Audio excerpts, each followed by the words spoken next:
ময়মনসিংহ দুপুরটা ছিল রোদে হালকা সোনালি।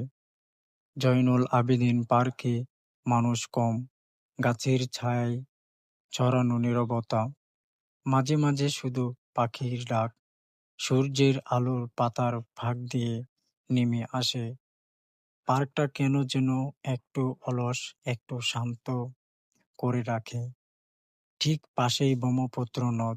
দুপুরের আলোয় চিকচিক করে নৌকা চলে ধীরে ধীরে।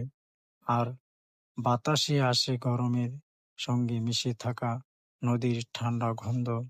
নদীর ঢেউ আর পার্কের ছায়া মিলেমিশে এক ধরনের শান্ত দুপুরের গল্প বানায়। দুপুরের রোদে পানিতে ঝিলিক, সন্ধ্যার আকাশে লাল আলো। ব্রহ্মপুত্র নদ যেন চুপচাপ গল্প বলে। তার ধারা শেখায় জীবনের ঝড়ে ভাঙলেও চলতে হয়।